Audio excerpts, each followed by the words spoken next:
Muy buenas tardes, radio oyentes. Bienvenidos a su programa Las Puertas de la Justicia. Hoy tenemos un excelente programa. Tenemos la presencia de la doctora Luz Aurea Sáenz Arana, quien es abogada por la Universidad Mayor de San Marcos, ha ejercido el cargo de Contralora de la República, también de decana del Colegio de Abogados de Lima, y también es profesora en la prestigiosa Universidad de América, Universidad Nacional Mayor de San Marcos, en el curso de filosofía. Hoy tenemos su presencia engalana al programa. Es un honor tenerla, doctora. Bienvenida, sus palabras, por favor. Muchas gracias por la invitación.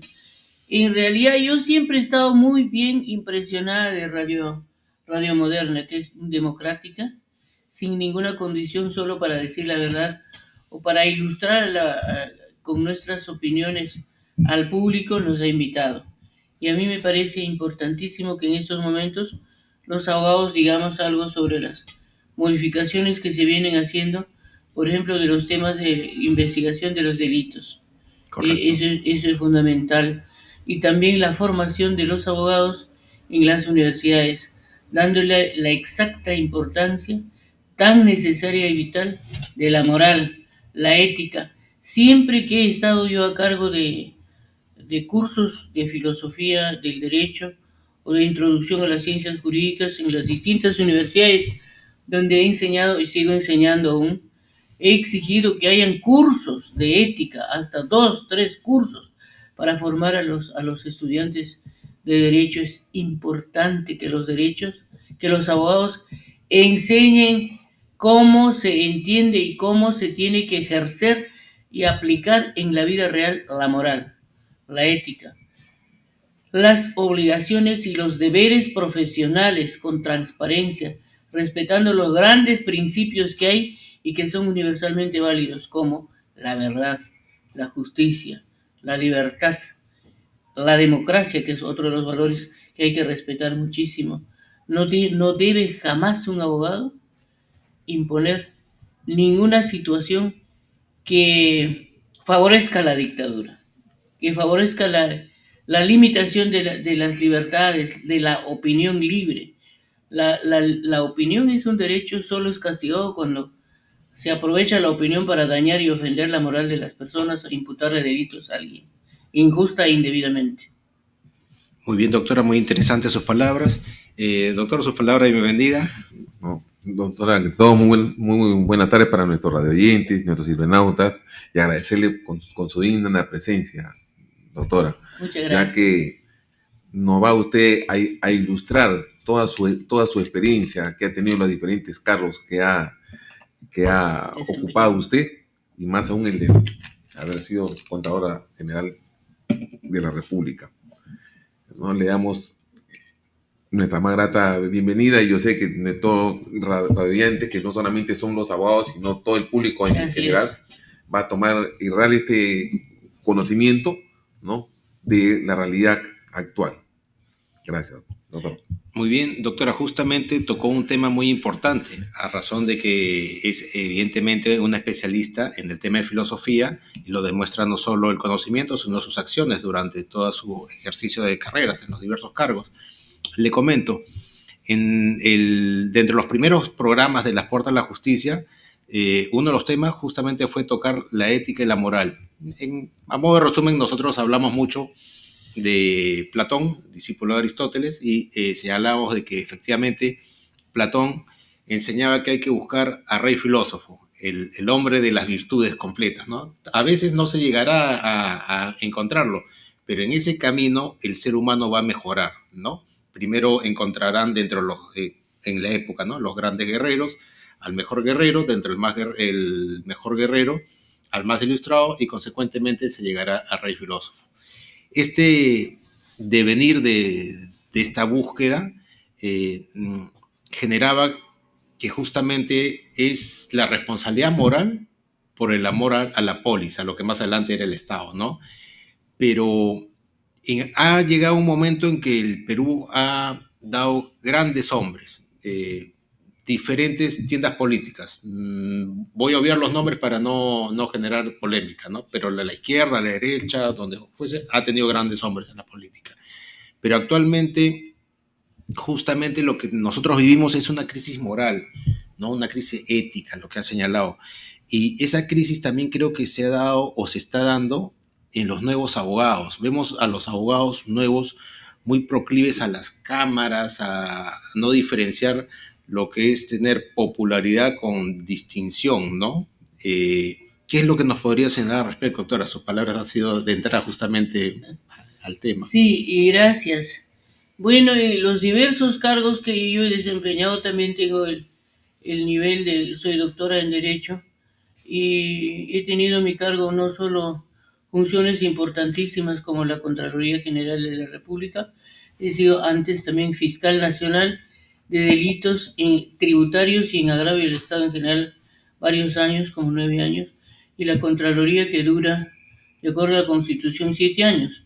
Pero yo fui víctima de una destitución sin ninguna explicación, por supuesto en forma abusiva, antes de terminar el periodo de 7 años a los 5 años, con el golpe de Estado de Fujimori en el año 92. Entonces, ¿qué es lo que debe cuidarse en una función pública y también en la profesión de la abogacía? Que la abogacía es una de las profesiones más importantes, como yo siempre ando reiterando a mis estudiantes, que todo un poder del Estado, que es el poder judicial, está a cargo solo de los abogados. Eso significa que la responsabilidad histórica que tienen los abogados es sumamente trascendental, importantísima. El comportamiento del abogado debe ser siempre estar muy, muy íntimamente respetando la responsabilidad y el respeto a los valores fundamentales en las que se sostiene la democracia y la cultura en general. Y por eso los estudiantes de Derecho deben ser muy bien capacitados y que haya la SUNER u organismos que se han establecido para que se fiscalice la programación que hacen para los estudiantes de todas las profesiones y en forma especial en este caso de los abogados. Los programas, el currículo que debe cumplir cada universidad debe ser tan importante y tan gravitante que deje bien formado moralmente al joven, al muchacho que va a ejercer la profesión, porque este profesional es el que va a impartir justicia cuando tenga que ser parte del Poder Judicial, que es tan importante, y la paz de los pueblos, la satisfacción para poder ir caminando por el mundo con seguridad y confianza, es que se respeten los derechos, principalmente los derechos fundamentales, los derechos patrimoniales que han sido universalizados por Francia y que los derechos fundamentales fueron creados en los Estados Unidos y se ha mundializado gracias a la Revolución Francesa sin que Francia haya puesto una sola palabra, por ejemplo, de respeto de los derechos humanos, porque eso es creación total de los Estados Unidos de Norteamérica al independizarse de Inglaterra, y eso es fundamental y hay que reconocerlo. Inclusive tiene una sola constitución Norteamérica, y una de las mejores introducciones a la constitución única que tiene Estados Unidos, hasta ahora la única constitución. El Perú, por ejemplo, ha tenido 12 constituciones. Ese preámbulo de la constitución norteamericana es bellamente expresada y contiene todos los aspectos que debe realizar el Estado, porque existe el Estado para que haga el bien común, y el bien común es lo que interesa a cada uno, es lo que el ser humano necesita para reconocerse su dignidad, su formación, su responsabilidad y su quehacer tan importante en la vida de él mismo, de la familia, de su pueblo y del mundo. Eso es básico. Entonces, esto de hablar de principios no debe nunca cansar a nadie, porque es algo que favorece a todos y en esos principios se sostiene la moral pública, se sostienen las instituciones, cada una de ellas, como el caso mío, por ejemplo, que he sido Contralora General de la República, que es una institución tan importante y cuya función es fiscalizar la ejecución del presupuesto. Eso quiere decir que hay tantísimo gasto que tiene que hacer el Estado para lograr el bien común y la Contraloría no podría abastecerse para poder fiscalizar a todas las instituciones, para la selección que se hace, qué áreas, en qué instituciones interviene la Contraloría, es en relación al monto de la inversión. Y además, qué acciones, qué obras importantes se están haciendo y cuánto es el gasto. Por lo menos en esas de los montos más altos que el Estado invierte para un servicio del Estado, debe ser oportunamente fiscalizado por la Contraloría. En eso hay bastante discrepancia, ¿no? Yo he escuchado en el Perú y internacionalmente que por qué la Contraloría llega cuando todo ya está hecho, cuando los robos y la mala fe y los gastos muchas veces que no se han producido, pero que aparecen en las liquidaciones de contabilidad que presentan las instituciones falsamente. ¿Por qué no estuvo la Contraloría desde el inicio? Esa discusión es universal, pero por la naturaleza de esta institución de control, interviene en todas las legislaciones del mundo después que se haya producido las decisiones y la ejecución de la inversión que hace el Estado. Después, porque de otro modo se le imputa a la Contraloría que siendo un órgano de fiscalización y que haga conocer al país entero si estuvo bien o no ese gasto público o hubo defraudación, robos, etcétera. Entonces, si la Contraloría va a intervenir desde el comienzo, entonces se convierte en corresponsable. Es responsable también de esas deficiencias, de esa corrupción que se ha producido. Por eso, en las legislaciones del mundo entero, la Contraloría tiene intervención posterior. Pero se dice que llega muy tarde y su intervención va a ser ineficaz. ¿Cuándo nomás? Por acción de la Contraloría, el Estado ha recuperado millones y millones de robos que han hecho. ¿Dónde están esas pruebas? Mayormente no se han producido porque también, y yo he podido observar desde que he sido fiscal de delitos tributarios y también como contralora, que son más de 10, 15 años, y más que he estado a cargo de la función pública en materia penal o en materia de gestión, he podido apreciar que mayormente hay mucha dilación. Primero, en entregar la documentación. Por ejemplo, a ver, las importaciones, hay denuncias sobre importaciones que se han hecho a precios sobrevaluados. Solo la entrega y el acopio de la documentación para fiscalizar y comparar los precios, con qué precios entraron esas mercancías, esos bienes, y cuánto es el precio que está en el mercado internacional. Solo comparar eso y hacer el acopio de la información dura meses y meses y meses. Entonces, cuando termina su trabajo la Contraloría, ha pasado bastante tiempo. Y eso hace que muchas veces no le den mayor crédito, pretendan no darle. Y no solo eso, también depende de cuál es la posición del Poder Judicial y del Ministerio Público. Muchas veces están esperando esos jueces y fiscales quién gana en las elecciones, para que puedan darle una fuerza, un mayor interés a hacer las denuncias y abrirse los procesos y a quienes. Si son gente que está muy vinculada a la política y ellos son los que van a ingresar a ejercer el poder, el gobierno, prefieren dilatarlo y lo dejan hasta por años. Eso he podido observar. O sea que la corrupción y la forma de ver, de tratar estas cosas de los dineros públicos, la inversión pública y su fiscalización, no solo está en manos de la Contraloría, no solo está en manos de una de las instituciones, sino de todas. Y todas juntas dilatan. Y se mantiene por tiempos largos cuando debiera ser rápido. Y por eso es que no se recuperan los recursos rápidamente. Y no se siente cuando ya el pueblo y todo el mundo ya se olvidó, recién están en una mitad. Y no solo eso, también se va informando permanentemente que no han alcanzado los presupuestos para hacer esas fiscalizaciones.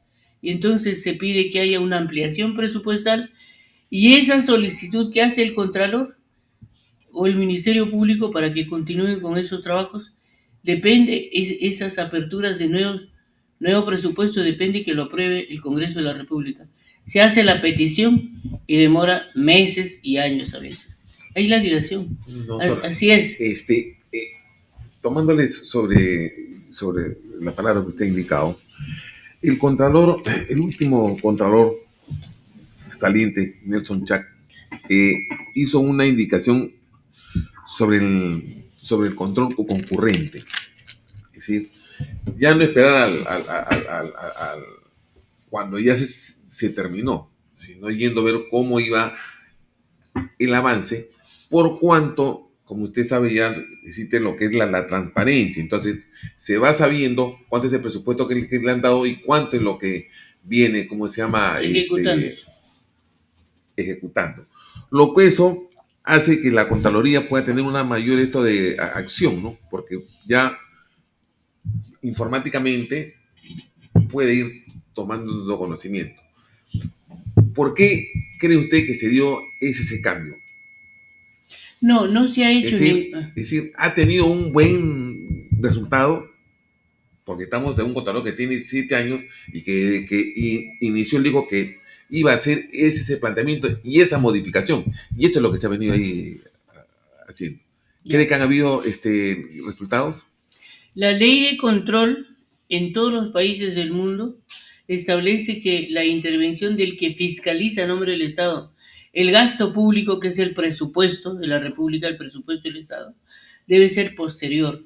Porque si desde el inicio interviene la Contraloría y luego se descubre que hay robos y hay defraudación, también la Contraloría cae por su propio peso como institución, se desprestigia y también el Contralor. Pero también, de acuerdo a las características propias de cada obra, de cada decisión de inversión, puede haber un control concurrente también. ¿Para qué? Para que no se dilate tanto el tiempo y para que no se pierdan los signos, no se pierdan las pruebas. Puede haber un control concurrente, siempre obligándose el Contralor a ir dando cuenta de los resultados de ese control concurrente a los otros organismos del Estado, como el Congreso de la República, que también tiene 4 funciones. No solo legisla, no solo representa, fiscaliza, no solo intermedia ante el poder, sino también una cuarta función tan importante del Congreso de la República es fiscalizar. Entonces, si el Contralor fiscaliza y también el Congreso de la República tiene el rol de fiscalizar, deben trabajar juntos, deben estar totalmente unidos en esa función de saber si se está gastando bien o no, si está invirtiendo esos dineros públicos y si se está cumpliendo. Porque muchas veces yo he podido apreciar cuando he llegado a la Contraloría que obras que tenían que realizarse en un año y habían pasado cuando llegué 4 o 5 años y no se terminaban y seguían todavía en ejecución de obra. Entonces, ¿qué es lo que ha estado mal? ¿La Contraloría o el propio Estado? Muchas veces los proyectos de inversión desde el inicio están mal hechos. Los proyectos de inversión. Si desde el inicio la obra está mal enfocada, por supuesto tiene que ser pues un resultado que primero se solucione esas falencias, esas deficiencias de los proyectos de obras y luego recién que inicie verdaderamente, correctamente y no que estén haciendo puentes en lugares tan fáciles que se caigan con la primera lluvia o con el primer remesón de temblor que haya, como que ha habido. Están haciendo puentes en lugares inadecuados porque los proyectos de inversión lo establecían así. Entonces, hasta esos aspectos, o las urbanizaciones, o los caminos, las carreteras, en el filo mismo de los abismos, cuando podía haberse estudiado un poco mejor, que sean lugares mucho más seguros. ¿Por qué, por ejemplo, esta carretera que viene de Lima, Pasamayo, tan peligrosísimo? ¿Cuántos carros y cuánta gente ha muerto y se ha ido al mar en Pasamayo? Exactamente igual ocurre en las carreteras de todo el ámbito territorial que tiene el Perú, que están accidentados en las serranías, en la montaña, no, porque está con aguajal. El aguajal de la selva llega más o menos a la altura de la rodilla de la gente. No es tierra, es selva. Y mayormente cuando, por ejemplo, en la selva se dan las concesiones mineras y las aguas que desde el subsuelo salen de las concesiones mineras de oro o cobre o plata en la selva están a temperaturas altísimas al natural y eso lo derrama. Y miles de hectáreas de la selva está desertificada. Todos esos controles, por ejemplo, no se hacen. Entonces, un control concurrente de eso sería importantísimo. Pero para que eso no se produzca y no se desertifique, por ejemplo, la selva, tendría que el Contralor estar haciendo la denuncia permanentemente. ¿Y eso qué significaría? Que cese la ejecución de la obra. Entonces tiene una serie de complicaciones este Doctora, tema.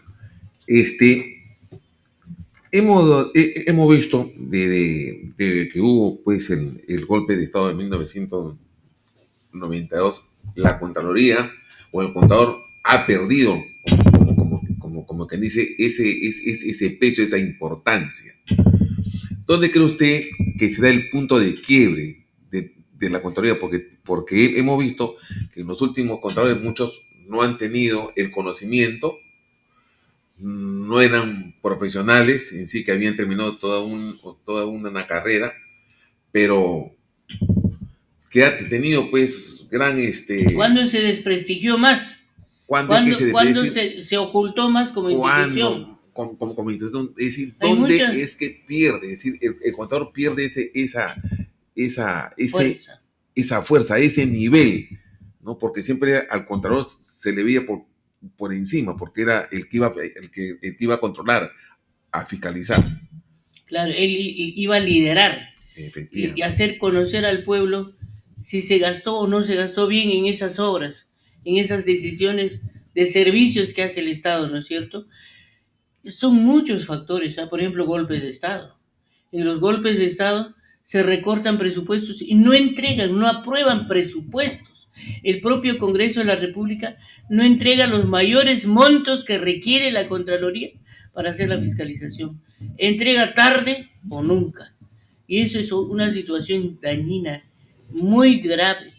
Eso es una parte. En los golpes de Estado, en los estados democráticos, cuando no se aprueban las ampliaciones presupuestales, no las aprueban. ¿Y por qué tiene que haber tan a cada rato ampliaciones presupuestales?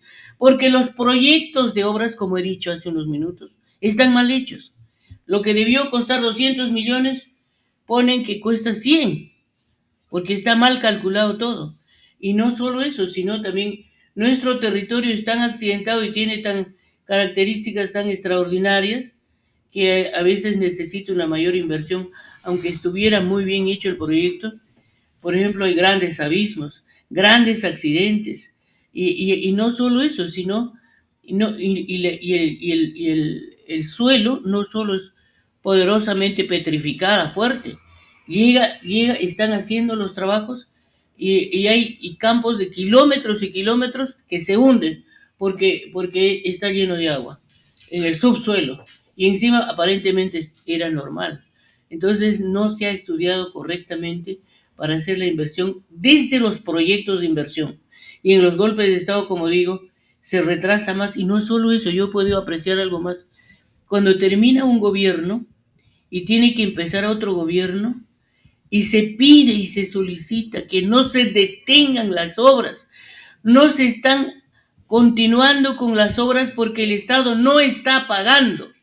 Las instituciones que están a cargo de esas obras que son tan necesarias, por ejemplo, la fabricación de colegios, de hospitales, de puentes, acueductos, y luego la distribución de las aguas también, y que se haga el empozamiento no solo de las aguas de las lluvias, sino de los ríos que se van al abismo siendo aguas tan saludables, tan limpias, agua dulce. Todo eso se le dice al gobierno y no escuchan. No conocen, no saben. Pasa un año, 2 años, las contratistas que estaban al frente de esas obras ganan por el tiempo que pasa sin que hayan hecho ni un solo metro de avance. ¿Por qué? Porque no se les paga. Doctora, hay deficiencias. En este punto, corríjame si me equivoco, creo que fue en el gobierno de Toledo que se habló sobre el Plan Perú, ¿no? Para que haya un mega plan para que los proyectos estén enfocados justamente a estas brechas, ¿no? A solucionar, ¿no? En educación, salud, en varios todos temas, los sectores. en todos los sectores, ¿no? Como para que haya una matriz y no estén perdidos, ¿no? Pero yo particularmente creo que mucho daño hace el Estado cuando todos los cargos son por decisión del jefe, ¿no? Digamos, el alcalde, el presidente regional, entra y todos son designaciones a dedo. Ahí normalmente es el que hizo campaña, o sabe Dios por qué motivo, amistad, lo que fuese, pero normalmente son personas que nunca... Que no saben. Que no saben, o sea, no han ganado un concurso público, no tampoco han ganado un concurso, ya no sería concurso, ¿no? Pero también cuando uno gana una elección, bueno, es un concurso también, ¿no? Te pruebas, ¿no? Qué tan tu valía, ¿no? Y en el concurso público te pruebas a través de otro examen, ya no de la población, sino exámenes de conocimiento, curricular, lo que fuera. Entonces, justamente creo que ese tema hasta ahora a nosotros nos hace mucho daño, ¿no? Yo le he puesto de la política de Calígula, pues, ¿no? Calígula agarra, pues, que mi caballo sea senador y... ¿no? Y pones aquí, ¿no? Pones Qué buena pregunta la de usted y también del señor periodista que ha intervenido. Abogado, el doctor Marco Olascuaga, y usted que es el doctor Piero Lázaro, ¿no es cierto? Personajes tan importantes de una profesión tan útil como es la abogacía y están interesados en temas del Estado. Efectivamente, esa es una pregunta muy importante de cómo cada gobernante que llega al poder no elige para sus colaboradores, incluyendo a los ministros, ¿no? Y a los altos funcionarios que se van a responsabilizar, a gente que bueno, un ministro es un político, podría claro, no ser exactamente digamos un experto en la materia, pero el personal que le va a asesorar y que va a trabajar junto con él debe ser especializado, debe ser gente profesional muy bien entrenada en esa rama para que se le encargue y se confíe, pero ponen en los cargos tan importantes y de alta responsabilidad con luego las inversiones que va a hacer el Estado a gente neófita, solo porque le ayudó a ganar las elecciones, porque le dio algo de dinero para que gane. Y así igualmente las licitaciones públicas le entregan a las empresas de estos, que sin tener la especialidad, sin tener experiencia, han hecho sus empresas de un momento a otro y ganan las licitaciones públicas para grandes obras. Y entonces, ¿qué ocurre? Presentan presupuestos, se le paga el presupuesto, se aprueba el presupuesto y ellos siguen y siguen sin haber avanzado ni un milímetro de nada muchas veces. Pasa 1 año y 2 años, no ha avanzado. Debiera haber entregado en 3 años y no va a entregar ni en 10 porque no avanzó. Desconocían y por último desaparecen del mapa. Entonces hay corrupción, hay irresponsabilidad, a pesar de que ya la historia misma, la experiencia nos ha enseñado lo dañino que es esto, que esas decisiones de hacer favores a las gentes de quienes han recibido dinero a los candidatos para ganar las elecciones, es tan dañino que continúa hasta ahora. Yo he sido hace como 20, 25 años fiscal, en fin, distintos cargos de fiscalización que por razón de las funciones tenía que realizar. Exactamente igual ocurre ahora. Yo me acuerdo, no se ha mejorado. Yo me acuerdo, doctora, sí. Hay que a nuestros oficiadores también, claro que tenemos que mencionarlos, indudablemente.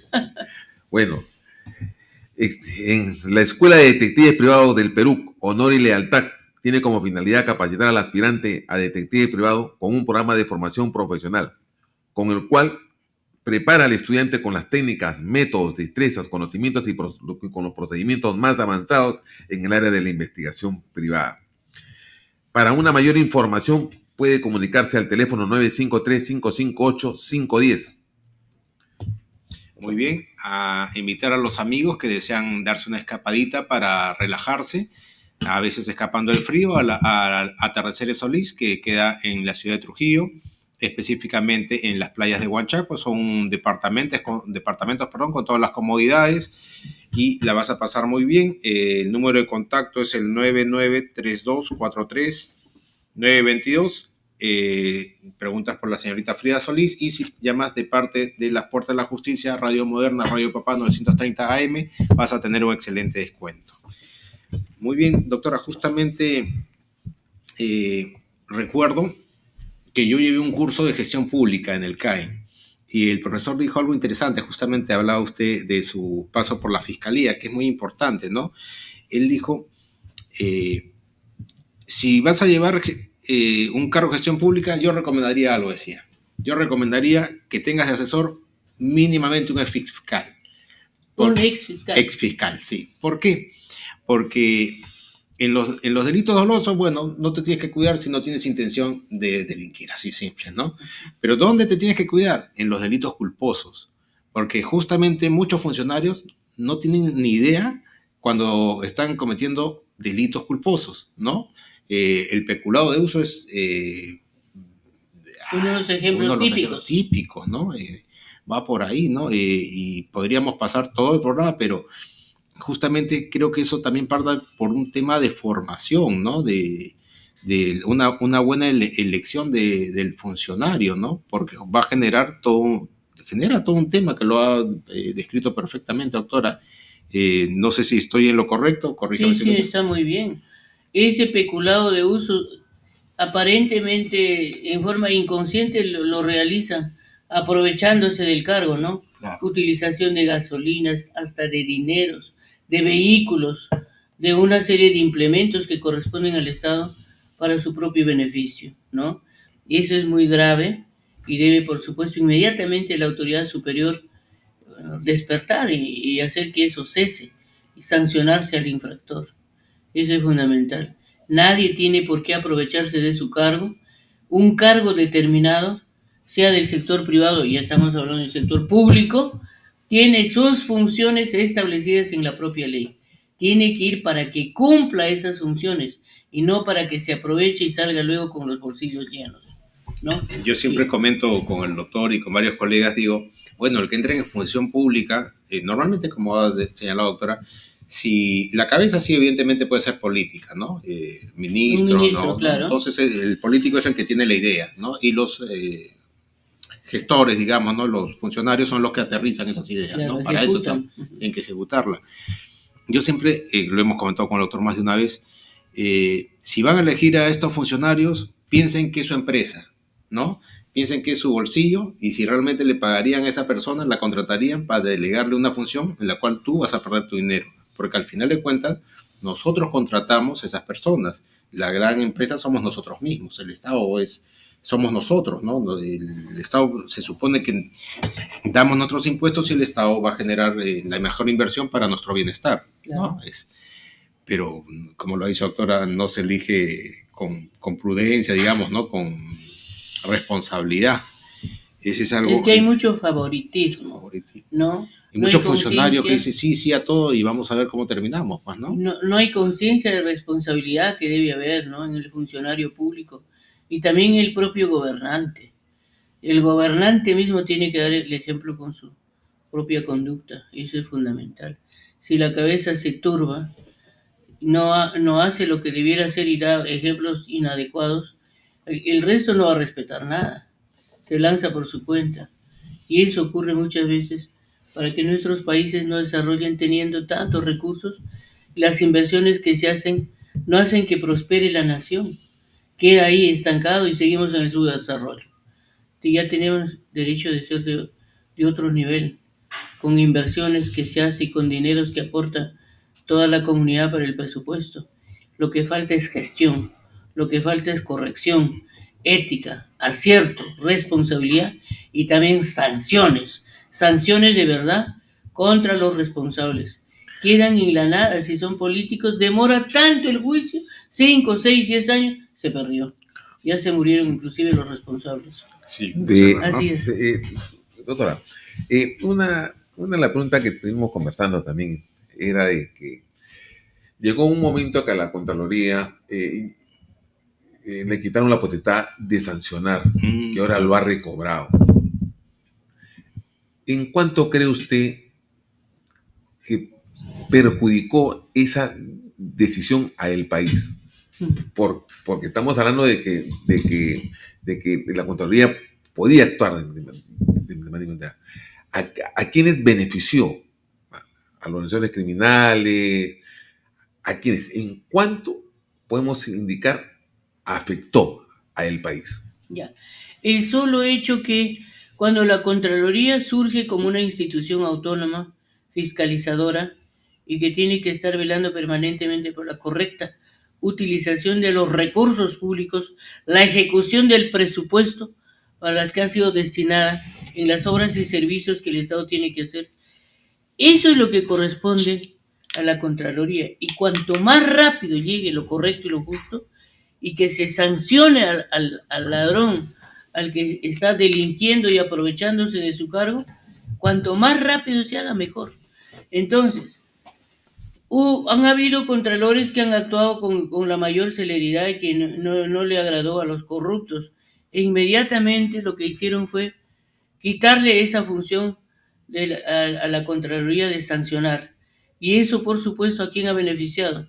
A todos aquellos que han estado acostumbrados de tener los contratos, las concesiones, las obras públicas, rápidamente ganando las licitaciones públicas, sin que la Contraloría llegue nunca, y si llega, un saludo a la bandera.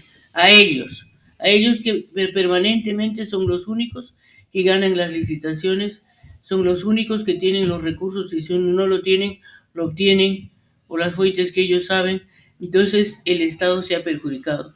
Y el solo hecho que se le haya devuelto la capacidad de sancionar a la Contraloría, por lo menos para que rápidamente se retire a ese funcionario, a quien ya se le descubrió que está haciendo mal uso del presupuesto, y que se haga el resarcimiento de inmediato, eso, el solo hecho que se le haya devuelto esa potestad a la Contraloría, está significando que era muy positivo que la Contraloría intervenga sancionando, para que pueda su trabajo siquiera verse en el recupero de recursos.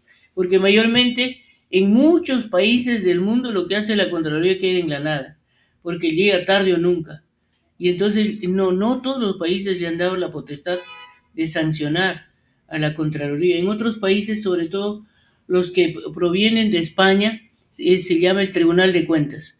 El Tribunal de Cuentas tiene sus vocales, tiene su corte de primera y última instancia, el Tribunal de Cuentas, y exclusivamente se dedica a fiscalizar y hacer que lo que ya se demostró que ha habido robos, mala utilización de recursos, devuelvan los responsables. Eso lo hace el Tribunal de Cuentas. Y en Sudamérica hay varios países que todavía cuentan con Tribunal de Cuentas. Antes que la Contraloría, antes acá en el Perú también se llamaba el Tribunal de Cuentas. Y en España sí, en la Argentina hay Tribunal de Cuentas, en el Brasil también hay Tribunal de Cuentas, y Contraloría General hay en los Estados Unidos. Y hay algunos países que el controlar y fiscalizar es un poder del Estado. O sea, el Estado en la mayor parte de los países tiene 3 poderes: ejecutivo, legislativo y judicial. Y en algunos tiene un 4º poder el Estado, que es el poder del control. Y eso está en manos de legisladores de control. Y a ellos les asiste inmediatamente y en forma permanente la Contraloría. A pesar de que el Estado tiene el poder del control, quien asiste técnicamente a ese poder del control es la Contraloría, revisando las obras, la parte tecnológica, la parte de la inversión y la calidad de la obra y el tiempo en que se hace. Doctora, también es menester de que últimamente en la Contraloría, un poco que ya la visión virtualmente sobre los pagos que se tenían eran por cuestiones judiciales, ¿no? Que los montos son bien considerables sobre ciertas acciones no tan santas, ¿no?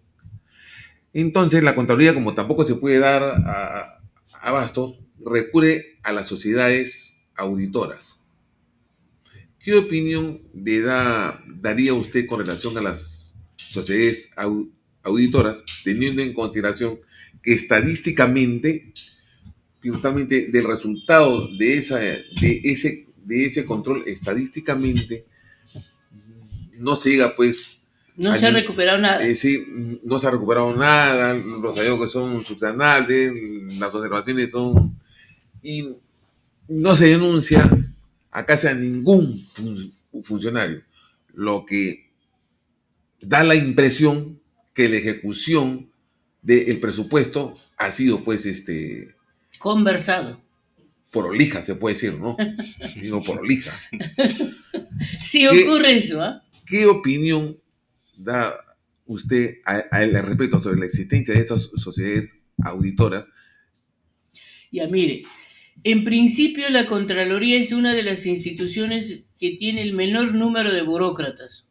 No hay, en los ministerios hay miles de gente, cientos y miles de gente. En la Contraloría no creo que llegue a 3.000, ni ahora tampoco. Entonces, y además tienen que estar integrados las acciones de control que hace la Contraloría por multidisciplinas. Por ejemplo, van a fiscalizar, a ver, ¿por qué se ha hecho la carretera bajo estas condiciones y en ese lugar, pudiendo haber hecho en forma más segura para todos? Porque esas son obras que permanentemente van a estar al servicio de la comunidad. Y esos cuestionamientos no se toma en cuenta, y es algo muy grave. Pero usted me está hablando específicamente la función de la Contraloría, pero yo a lo las sociedades de auditoría. Yo le voy a decir algo. A la sociedad, porque la sociedad no va específicamente sobre una obra, va sobre la ejecución específica. Sí. Y ver también una inspección de las obras, porque usted sabe que una obra le van, de acuerdo a su avance, le van abonando, y vemos que hay muchas obras, que por ejemplo salió ahora último, no sé en qué provincia específicamente, donde hicieron pues como un hospital y al final de cuentas hicieron como un avance y la empresa desapareció. Entonces uno dice, ¿dónde estuvo la Contraloría? Fueron ellos, la función en sí de esa sociedad, teniendo a consideración que estadísticamente no hay unos... Sí, en efecto es así, resultados. La Contraloría no tiene personal suficiente para que pueda cubrir y fiscalice toda la inversión que hace el Estado, ¿no es cierto? Entonces se contrata a sociedades de auditoría anualmente. Y hay instituciones del Estado que no permiten que la Contraloría entre a fiscalizarles. Ellos quieren que vaya sociedades auditoras, no la Contraloría, sino sociedades de auditoría que la Contraloría ha contratado. Se oponen. Y eso en las contrataciones que ellos hacen, yo he visto en un alcalde de Lima, por ejemplo, las contrataciones de obras con terceros que firme el alcalde, ahí en el propio contrato dice, en las dos partes, el alcalde lo acepta y la firma que va a hacer la obra también exige que no sea la Contraloría quien fiscalice, sino una sociedad de auditoría. Entonces, desde ese momento ya hay una especie de malicia, una especie de una situación predeterminada para que ahí no se descubra nada. No, pues. pero no es que el alcalde venga y de una manera unilateral me dice, ¿sabes qué? Yo voy a entrar contigo, entonces va a venir con un... En la licitación ya ponen en los contratos que el contratista dice... Pero se supone que ahí la Contraloría... Y el alcalde lo ha aceptado. Que no sea la Contraloría, sino una sociedad de auditoría. Sí, sería y la pregunta es si es válido eso, ¿no? Porque no es válido. No es válido. Tú eso denuncias al Congreso de la República, mutis. Están analizando, están fiscalizando, está en tal comisión de Constitución, comisión de fiscalización, comisión de... pasa por todas las comisiones, ya pasó los 5 años. Mira, lo único bueno que ha pasado en estos 3 o 4 o 5 años es que ahora quien le paga a la sociedad auditora ya es la Contraloría. Sí. ¿Por qué? Porque antes iba una sociedad auditora y quien le pagaba era la entidad auditada. Sí. Eso traía como consecuencia que esta entidad, si tú no encontrabas algo, te hacía objeciones y no te pagaba. Ahí, bueno, perdía. Entonces, al final tenías que irte tú hasta la Contraloría para que la Contraloría le exija el pago. Como dicen de manera criolla, el chiste se cuenta solo, ¿no? No, eso qué cosas... Corrupción. ¿Cómo la Contraloría ha perdido ese peso y las instituciones, los que la dirigen no tienen el conocimiento. Sí, en efecto lo que usted dice es verdad, ¿eh? Una gran parte de las instituciones que invierten dineros del Estado en obras para la nación, se supone, no, en principio no permiten que la Contraloría, como ya estoy reiterando, que haga la fiscalización, sino una sociedad auditora. Y ellos son los que pagan. Entonces, en ese trato tan íntimo entre yo te voy a pagar y tú me fiscalizas, ¿qué va a decir pues la verdad? Por mucho que se jacte de ser lo más eficiente una sociedad auditora, le va a favorecer, le va a tapar todo. Y eso era más de la mitad de las instituciones del Perú, estaban en manos de las propias instituciones auditadas, porque la Contraloría pedía y pedía recursos para que se haga cargo del pago de esas sociedades de auditoría, la misma Contraloría y el Poder Legislativo no aprueba un mayor aumento, incremento presupuestal, no lo aprueba. Pasa un año, 2 años, no lo aprueba. Entonces, eso pareciera que fuera totalmente concertado con la gente interesada en llevarse lo que quiere. Mire, eso es todo lo que puedo decirle.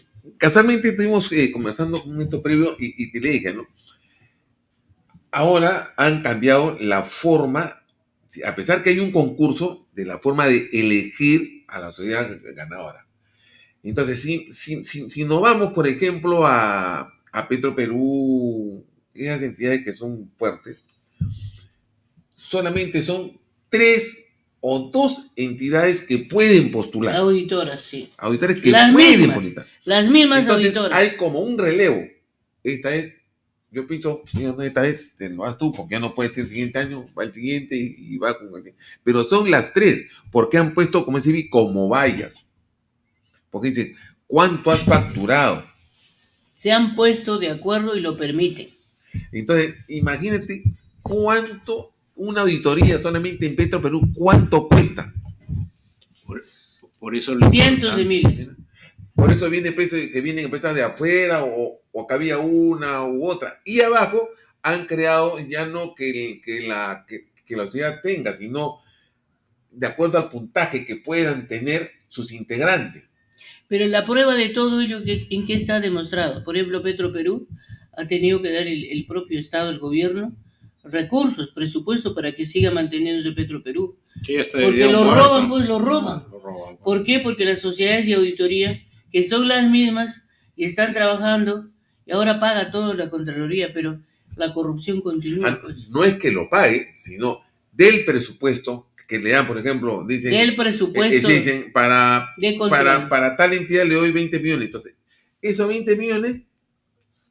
se lo pasa esa entidad a la Contraloría. Pero el tema del presupuesto que no le dan a Contraloría para que pueda ejercer sus funciones de manera óptima, que sería el ideal, pero esa situación se da en el Ministerio Público y se da en el Poder Judicial. Sí.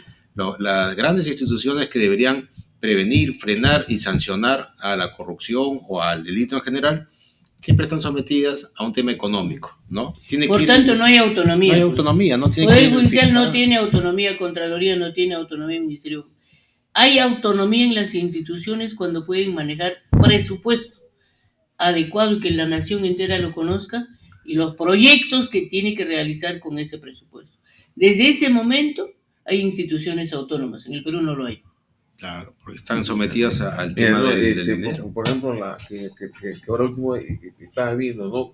Aunque toca con el Ministerio Público. Tú vas ahí a Tarma, por ejemplo, entras a Tarma y encuentras tanta fiscalía que comienzas a contar cuánto de personal hay. Vienen a ser como 4 comisarías. Y no se dan abasto incluso. 4 comisarías. Imagínate, solamente en un solo lugar tienes como para que tengas 4 comisarías. Entonces, el Ministerio Público va a llegar un momento que va a tener más personal que la misma policía. Y eso es absolutamente inadecuado. Con esto de la creación de la Fiscalía, primer despacho, segundo despacho, tercer despacho, yo más lo que veo que es una creación Para dar trabajo a la para gente. dar trabajo. Para dar trabajo, porque A antes costa sí del un fiscal Estado. hacía un montón y A tenía costa con del 3, 4. Estado. 3, 4, pero ahora no. Ahora tú creas en cada despacho un fiscal con sus adjuntos. Entonces, si antes tú tenías uno y tenías 4, creo como 5 despachos y ya creo pues, como ¿cuánto? 5 fiscales. Entonces es... Bueno, pero les voy a decir algo, ¿no? Que la opinión pública también debe saber. Nunca el Ministerio Público ha tenido una buena ley. Desde el inicio ha tenido una ley pésima, absolutamente recortada y que no se cumplan las funciones que debe cumplirse, siempre tendiendo a burocratizarse. Y eso es lo que usted está diciendo con las pruebas en la mano, de que hay gente que va a llegar ahí a vivir del Estado, pero ¿qué hay para el Estado? A favor de nosotros, a favor de la nación, casi nada. Pero sí se le está dando trabajo y sueldo del Estado bajo el nombre de fiscales del Ministerio Público y sus adjuntos. Necesita reformar esas leyes y que esas leyes sean hechas en bastante tiempo, en 1 año, 2 años, y no que de un momento a otro se aprueben unos cuantos artículos que estén ya funcionando para que haya, por supuesto, un desprestigio total para esa institución tan importante y una desventaja en todo orden de cosas para la nación y para el Estado. Así es. Yo recuerdo, doctora, y muchos abogados incluso ni lo saben, que el Ministerio Público pertenecía al Poder Judicial. Antes sí, Claro, los fiscales pertenecían los fiscales y jueces eran del Poder Judicial. Claro, después ya viene su autonomía. Con la Constitución del 79. Claro, y creo que ha habido dos escenarios, ¿no? Digamos que ese sería el primero, y el segundo ha sido cuando se ha puesto en vigencia el nuevo, bueno, ya no nuevo, ¿no? El Código Procesal Penal. No se preveyó la cantidad de carga que iba a asumir la Fiscalía. Y la Fiscalía, si le tiene digo... potestad única de denunciar, pues. Solo el fiscal denuncia el delito, nadie más. No, sí, pero acá, por ejemplo, yo lo que tú me dices, que el Ministerio Público no sabía sobre esa carga, yo ya lo sabía. Bueno, en todo caso, lo sabía. No tenían los medios, ¿no? Porque, yo lo sabía. Yo he estado justo en 2 cortes cuando inició el código. Estuve en la Corte Lima Este como juez de investigación preparatoria y en la Corte Lima. Y realmente es verdad, puede haber críticas, pero también es verdad que hay gente que sí es camiseta, como dicen, ¿no? Ignora. Sí. Y no, la carga sí yo sí veo que los ha rebasado, ¿no? No sé si realmente pudieron preverlo, no les dieron la economía que debieron darle, pero sí ha generado un... Así como, por ejemplo, hay para la capacitación permanente de los jueces del Poder Judicial existe toda una institución. Exactamente igual. Hay un artículo de la Ley de Control del Ministerio Público, la Ley del Ministerio Público, pero no lo han ejercitado con la fuerza que lo hace el Poder Judicial. Es muy importante capacitarse permanentemente a todos los profesionales, ¿eh? Claro. A todos y mucho más, por supuesto. Eso es de la decisión de ellos depende la vida de la gente, su familia, la nación, su economía y todo su porvenir. Sí, yo lo quiero, ¿no? ¿Cómo antes el Poder Judicial, que tenía la parte de llamada que la instrucción que ahora viene a ser la intimación preparatoria, se podían dar basto? Y con eso, este Ministerio Público no se daba. Lo mismo pasó cuando en materia laboral empezaron los juicios rapiditos a resolverse, primera instancia. Y cuando estaban en segunda instancia, ahí se amarraban. No porque hubiera un tema de que no había transparencia, sino la carga con la capacidad que iban inmediatamente a apelación comenzó a las salas a estancarlas. Y eso generó que una vez que presentaban las apelaciones no de acuerdo, casaciones, la Suprema, llenas. 2, 3 años. Sí. Así están. La legislación tiene que cambiar totalmente en materia de justicia, incluyendo las labores, funciones del Ministerio Público y la propia Corte Suprema. Y los abogados también no estar apelando, impugnando solo porque van a cobrar, ¿no?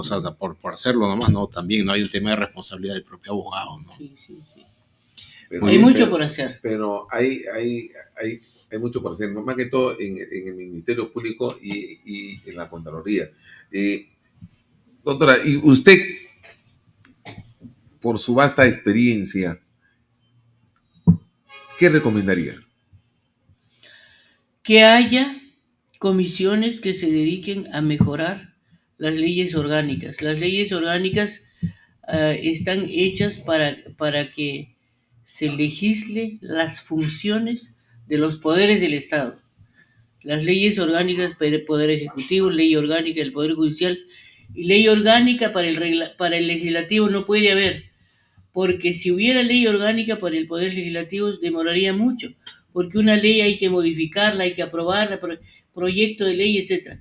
Para el Congreso de la República solo funciona el reglamento, no hay ley orgánica para el Congreso de la República. ¿Qué recomendaría? Que haya una reforma completa de la legislación, teniendo en cuenta no solo la mala actuación de los funcionarios que están a cargo de cada uno de esos poderes, sino también la jurisprudencia. A ver cómo resolvieron. Muchas veces esas resoluciones no son las más idóneas. Han dilatado, han escondido, no han sido las óptimas. Todos esos aspectos se deben tomar en cuenta. No necesariamente la cosa juzgada es lo máximo y lo mejor. Muchas veces la cosa juzgada va encubriendo situaciones delictivas. Cosas juzgadas deben ser las óptimas, las que realmente son severísimas para cuestionar y castigar a quien corresponde castigársele, y luego que mejore totalmente la confianza del pueblo en esos poderes del Estado para que mejore la nación. No podemos quedarnos siglos y siglos como país subdesarrollado teniendo tantísima capacidad de poder producir tantos recursos que tiene el Perú. Y no podemos decir que el Perú es rico. No es rico, pues. Es un país subdesarrollado. Tiene muchos recursos escondidos de toda clase de minerales tan valiosos. El petróleo mismo, el oro, la plata.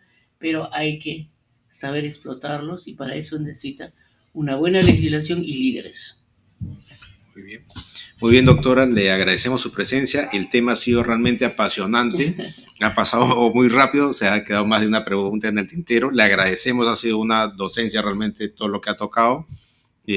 Nuestro público, como indicamos al comienzo del programa, no solo son abogados, sino amas de casa, choferes, etcétera, etcétera, que les gusta mucho cuando tocamos los temas y los desarrollamos y nos escriben al correo lasportadeLaJusticiaPerú @gmail.com y nos agradecen justamente porque así van entendiendo para qué sirve cada institución, cada figura del derecho, y siempre agradecidos con nuestros cibernautas y radioyentes. Doctora, ha sido un honor tenerla en el programa, esperamos volver a tenerla. Muchas gracias. Posible. Sus palabras de despedida, doctora, por favor. Bueno, en principio les felicito por destinar un tiempo tan valioso para ilustrar a la opinión pública de temas tan importantes. Y felicito a ustedes que han intervenido en el programa y también a Radio Moderna, ¿no? Que se preocupa de estos temas que son sustanciales, que son fundamentales para la vida democrática del país y para que haya conciencia de obligaciones y responsabilidades. Y en cuanto a mí, quedo permanentemente agradecida de la invitación. Espero colaborar más adelante, siempre. Muy amable, doctora. Ha sido todo un honor. Gracias. Muy bien, radio oyentes, ha sido todo por el programa del día de hoy. Hemos tenido la presencia y el honor de tener a la doctora Luz Aurea Sáenz Arana. Eso es todo por el día de hoy. Muy amable, gracias. Muchas gracias. Y saludos también al doctor Harrison, al doctor Vela, al doctor Miraya, que siempre están con nosotros permanentemente y que nos apoyan, a nuestro productor, el señor José Luis Rivero Laverde, que nos permite estar, que se lleva a cabo y Hernán Otoy. Muchísimas gracias. Muchas gracias a ustedes. Buenas noches. Buenas noches.